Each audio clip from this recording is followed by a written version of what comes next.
Study with GSLV ಚಾನಲ್ಗೆ ಮಕ್ಕಳೇ ನಿಮ್ಮೆಲ್ಲರಿಗೂ ಸ್ವಾಗತ. ಎಕ್ಸಾಮ್ ಎಲ್ಲ ಹತ್ತಿರ ಆಗಿದಾವೆ ಮಕ್ಕಳೇ. ಸೊ ಹಾಗಾಗಿ ನಿಮಗೆ ಕೆಲವೊಂದು ಟಿಪ್ಸ್ ಕೊಡೋಣ, ಅದರಿಂದ ನೀವು ಒಳ್ಳೆಯ ಅಂಕಗಳನ್ನು ಪಡಿಬೋದು ಅಂತ ಈ ವಿಡಿಯೋನ ಮಾಡ್ತಾ ಇದ್ದೇನೆ. ಸೊ ಕೆಲವೊಂದು ಮಕ್ಕಳು ನನಗೆ ಕಮೆಂಟ್ ಕೂಡ ಮಾಡಿದ್ರು ಮಕ್ಕಳೇ.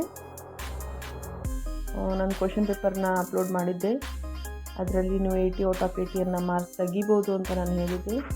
ಸೊ ನಾನು ಯಾವಾಗೂ 80 ಔಟ್ ಆಫ್ 80 ಮಾರ್ಕ್ಸ್ನ ತೆಗ್ದಿಲ್ಲ ಟೀಚರ್, ದಯವಿಟ್ಟು ಹೇಗೆ ಅಂತ ನನಗೆ ಹೇಳ್ಕೊಡಿ ಅಂತ ಭಾಳಷ್ಟು ಕಮೆಂಟ್ಗಳು ಬರ್ತಾಯಿದ್ವು. ಸೊ ಹಾಗಾಗಿ ಹಾರ್ಡ್ ವರ್ಕ್ ಮಾತ್ರ ಸಾಲದು ಮಕ್ಕಳ, ಎಕ್ಸಾಮಲ್ಲಿ ಸ್ಮಾರ್ಟ್ ವರ್ಕ್ ಕೂಡ ಬೇಕಾಗುತ್ತೆ. ಸೊ ಹಾಗಾಗಿ ವಿಡಿಯೋನ ಒಂದು 5 ಟಿಪ್ಸ್ಗಳನ್ನು ಎಕ್ಸಾಮ್ಗೆ ನಿಮಗೆ ಹೇಳಿಕೊಡ್ತೀನಿ ವಿಡಿಯೋದಲ್ಲಿ. ಸೊ ಕೊನೆವರೆಗೂ ವಿಡಿಯೋನ ನೋಡಿ, ಯಾಕೆಂದರೆ ಭಾಳಷ್ಟು ಇಂಪಾರ್ಟೆಂಟು ಟಿಪ್ಗಳಿದ್ದಾವೆ ಮಕ್ಕಳೇ. ಸೊ ನೀವು ಎಕ್ಸಾಮಲ್ಲಿ ಒಳ್ಳೆಯ ಅಂಕಗಳನ್ನು ತಗೋಬೋದು, ಭಯವಿಲ್ಲದೆ ಎಕ್ಸಾಮ್ ಬರೀಬೋದು. ಸೊ ಹಾಗಾಗಿ ಕೊನೆವರೆಗೂ ನಾವು ವಿಡಿಯೋ ನೋಡಿ.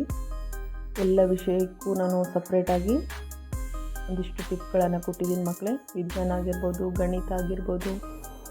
ಈ ವಿಡಿಯೋದಲ್ಲಿ ವಿಜ್ಞಾನಕ್ಕೆ ಯಾವ ರೀತಿ ನೀವು ಸುಲಭವಾಗಿ ನೀವು ನೆನಪಿಟ್ಕೋಬೋದು, ಚಿತ್ರಗಳಾಗಿರ್ಬೋದು ಮಕ್ಕಳೇ, ಅದೇ ರೀತಿಯಾಗಿ ಚಿತ್ರ ಬಿಡಿಸಿ ಭಾಗಗಳನ್ನು ಗುರುತಿಸೋದು ಎಲ್ಲವನ್ನು ಮಕ್ಕಳ ವಿಡಿಯೋದಲ್ಲಿ ನನಗೆ ಟಿಪ್ಸನ್ನು ಹೇಳಿಕೊಡ್ತೀನಿ, ಆಯಿತಾ?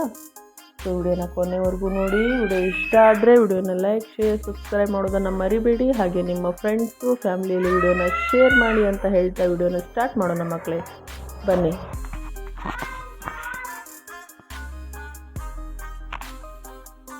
ಚಿತ್ರಗಳ ಮೂಲಕ ಕಲಿಯಿರಿ. ಯಾವ ಥರ ಕಲಿಯೋದಪ್ಪ ಅಂದರೆ, ವಿಜ್ಞಾನದಲ್ಲಿ ಚಿತ್ರಗಳಿಗೆ ಅತಿ ಹೆಚ್ಚು ಪ್ರಾಮುಖ್ಯತೆ ಇರುತ್ತದೆ, ಹೌದಾ? ಸೊ ಹಾಗಾಗಿ ಕೇವಲ ಓದುವ ಬದಲು ಕಣ್ಣಿಗೆ ಕಾಣುವಂತೆ ಚಿತ್ರ ಬಿಡಿಸಿ ಅಭ್ಯಾಸ ಮಾಡಿರಿ. ಇದರಿಂದ ಏನಾಗುತ್ತೆ ಮಕ್ಕಳೇ, ಫಸ್ಟು ನೀವೇನು ಮಾಡಬೇಕು, ಪುಸ್ತಕದಲ್ಲಿರುವಂಥ ಎಲ್ಲ ಚಿತ್ರಗಳನ್ನು ಒಂದು ನೋಟ್ಸಲ್ಲಿ ಪ್ರಾಕ್ಟೀಸ್ ಮಾಡ್ತಾ ಹೋಗಿ. ಪ್ರಾಕ್ಟೀಸ್ ಮಾಡೋದ್ರ ಜೊತೆಗೆ ಏನು ಮಾಡಬೇಕು, ಕೇವಲ ಪ್ರಾಕ್ಟೀಸ್ ಮಾಡ್ತಾ ಚಿತ್ರ ಅಷ್ಟೇ ಬರೆದ್ರೆ ಆಯಿತಾ? ಇಲ್ಲ ಮಕ್ಕಳೇ, ನೀವೇನು ಮಾಡಬೇಕಂದ್ರೆ ಅದರ ಭಾಗಗಳನ್ನು ಕೂಡ ಏನು ಮಾಡಬೇಕು, ಗುರುತಿಸ್ತಾ ಹೋಗಬೇಕು. ಮೊದಲು ಚಿತ್ರವನ್ನು ಪ್ರಾಕ್ಟೀಸ್ ಮಾಡ್ತಾ ಹೋಗಿ, ಆಮೇಲೆ ಒಂದೊಂದಾಗಿ ನೀವೇನು ಮಾಡಬೇಕು, ಭಾಗಗಳನ್ನು ಕೂಡ ಗುರುತಿಸ್ತಾ ಹೋಗಬೇಕು. ಉದಾಹರಣೆಗೆ ಮಾನವನ ಜೀರ್ಣಾಂಗವ್ಯವ ಆಗಿರ್ಬೋದು, ಅಥವಾ ವಿದ್ಯುತ್ ಮಂಡಲ ಚಿತ್ರ ಬಿಡಿಸೋದಾಗಿರ್ಬೋದು ಮಕ್ಕಳೇ. ಭಾಗಗಳನ್ನು ಗುರುತಿಸೋದ್ರಿಂದ ಆ ಇಡೀ ಪ್ರಕ್ರಿಯೆ ನಿಮಗೆ ಸುಲಭವಾಗಿ ನೆನಪಿರುತ್ತದೆ, ಹೌದಾ?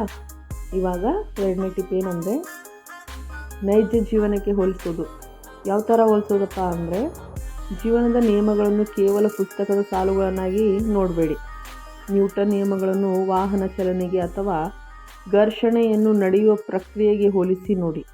ನಿಮಗೆ ನಮ್ಮ ಸುತ್ತಮುತ್ತಲಿನ ಕೆಲಸಗಳಿಗೆ ವಿಜ್ಞಾನವನ್ನು ಲಿಂಕ್ ಮಾಡಿದರೆ ವಿಷಯ ಎಂದಿಗೂ ಮರೆತು ಹೋಗುವುದಿಲ್ಲ, ಹೌದಾ? ಇದನ್ನು ನೀವು ಪ್ರಯತ್ನ ಮಾಡಿ ನೋಡಿ, ನಿಮಗೆ ರಿಸಲ್ಟ್ ಖಂಡಿತವಾಗಿ ಗೊತ್ತಾಗುತ್ತೆ, ಆಯಿತಾ? ಇನ್ನು ನೆಕ್ಸ್ಟ್ 4ನೇದು, ಪ್ರಯೋಗಗಳ ಹಂತಗಳನ್ನು ನೆನಪಿಡುವುದು.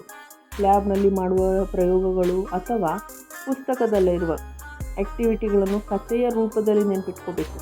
ಯಾವ ಥರ ನೆನಪಿಟ್ಕೋಬೇಕು, ಕಥೆಯ ರೂಪದಲ್ಲಿ ನೆನಪಿಟ್ಕೊಂಡ್ರೆ ಏನಾಗುತ್ತೆ ಅಂದರೆ ಅದು ಬೇಗನೆ ಮರೆತು ಹೋಗುವುದಿಲ್ಲ, ಆಯಿತಾ? ಮೊದಲು ಏನು ಮಾಡಬೇಕಪ್ಪ ಅಂದರೆ,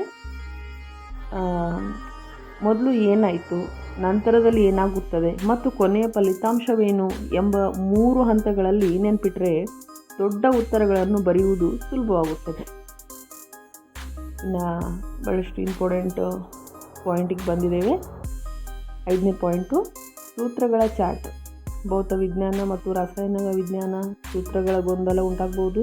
ಒಂದು ದೊಡ್ಡ ಹಾಳೆಯಲ್ಲಿ ಎಲ್ಲ ಸೂತ್ರಗಳನ್ನು ಬರೆದು ನಿಮ್ಮ ಓದುವ ಕೋಣೆಯಲ್ಲಿ ಅಂಟಿಸ್ಕೊಳ್ಳಿ, ಅಥವಾ ನಿಮ್ಮ ಕಣ್ಣು ಪದೇ ಪದೇ ಹೋಗುವಂಥ ಜಾಗಕ್ಕಾಗಿರ್ಬೋದು, ನೀವು ಒಂದು ಪೇಪರಲ್ಲಿ ಏನು ಮಾಡಬೇಕು, ಬರೆದು ಗೋಡೆಗೆ ಅಂಟಿಸ್ಕೊಳ್ಳಿ. ದಿನಕ್ಕೆ 2 ಬಾರಿ ಅದನ್ನು ನೋಡ್ತಿದ್ದರೆ ಪರೀಕ್ಷೆ ಸಮಯದಲ್ಲಿ ಒತ್ತಡ ಕಡಿಮೆ ಆಗುತ್ತದೆ. ಯಾಕಂದರೆ ನಾವು ಪ್ರಾಕ್ಟೀಸ್ ಮಾಡೋದು ಅಥವಾ ನೋಡೋದ್ರಿಂದ ಹೆಚ್ಚು ಏನಾಗುತ್ತೆ ಅಂದರೆ ನೆನಪಿನಲ್ಲಿ ಇರುತ್ತೆ. ನೀವು 1-2 ಟೈಮ್ ದಿನ ಏನು ಮಾಡಬೇಕು, ಎಕ್ಸಾಮ್ ಹತ್ರ ಬಂದಂಗೆ ಏನು ಮಾಡೋದು, ಸೊ ಹೆಚ್ಚು ಗಮನ ಕೊಡಬೇಕು. ಯಾವ ವಿಷಯಗಳು ನಿಮಗೆ ಟಫ್ ಅನ್ನಿಸ್ತಾವೆ ಮಕ್ಕಳೇ, ಅದ್ರ ಕಡೆಗೆ ನೀವೇನು ಮಾಡಬೇಕಂದ್ರೆ ಹೆಚ್ಚು ಗಮನ ಕೊಡಬೇಕಾಗತ್ತೆ. ಯಾವ ಸಬ್ಜೆಕ್ಟ್ ಕೆಲವೊಂದು ಏನಿರ್ತಾವಪ್ಪ ಅಂದರೆ, ಕೆಲವೊಂದು ಸಬ್ಜೆಕ್ಟ್ಗಳು ಈಸಿ ಇರ್ತವೆ, ಇನ್ನು ಕೆಲವೊಂದು ಸಬ್ಜೆಕ್ಟ್ಗಳು ಏನಿರ್ತಾವೆ ಮಕ್ಕಳೇ ನಿಮಗೆ ಕಷ್ಟ ಅನ್ನಿಸ್ಬಿಡ್ತವೆ. ಇವೆಲ್ಲ ಸಬ್ಜೆಕ್ಟ್ಗಳು ನಿಮಗೆ ಕಷ್ಟ ಅಂತ ಎನಿಸ್ತಾವೋ, ಸೊ ಅವುಗಳನ್ನು ಏನು ಮಾಡಬೇಕು, ಅವಕ್ಕೆ ಹೆಚ್ಚು ಒತ್ತು ಕೊಡಬೇಕು. ಅಂದರೆ ಹೆಚ್ಚು ಪ್ರಾಕ್ಟೀಸ್ ಮಾಡಬೇಕು, ಆಯಿತಾ? ನೀವು ಹೆಚ್ಚು ಪ್ರಾಕ್ಟೀಸ್ ಮಾಡೋದ್ರಿಂದ ಖಂಡಿತವಾಗಿ ನಿಮಗೆ ಅದೇನಾಗುತ್ತೆ, ಬರ್ತಾ ಬರ್ತಾ ಒಂದೆರಡು ದಿವಸ ಅಥವಾ ಒಂದು ವಾರ ನಿಮಗೆ ಕಷ್ಟ ಆಗ್ಬೋದು.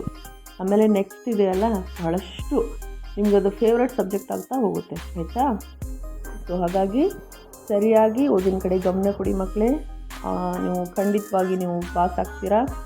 ಯಾವುದೇ ಗೊಂದಲ ಬೇಡ, ಚಿಂತೆ ಬೇಡ, ಟೆನ್ಷನ್ ಬೇಡ, ಆಯಿತಾ? ನೀವು ಪರೀಕ್ಷೆಯಲ್ಲಿ ಒಳ್ಳೆ ಮಾರ್ಕ್ಸನ್ನ ತೆಗಿತೀರಾ. ಈ ಎಲ್ಲ ಟಿಪ್ಸ್ಗಳನ್ನು ನೀವೇನು ಮಾಡಿ, ಪ್ರಯೋಗ ಮಾಡಿ ನೋಡಿ. ಇದರಲ್ಲಿ ನಿಮಗೆ ಖಂಡಿತವಾಗಿ ನಿಮಗೆ ಫಲ ಸಿಗುತ್ತೆ. ಎಲ್ಲರಿಗೂ ಒಳ್ಳೆಯದಾಗಲಿ ಮಕ್ಕಳೇ. ಎಕ್ಸಾಮ್ ಹತ್ತಿರ ಇದ್ದಾವೆ, ಸರಿಯಾಗಿ ಗಮನ ಕೊಟ್ಟು ನೀವು ಓದಬೇಕು.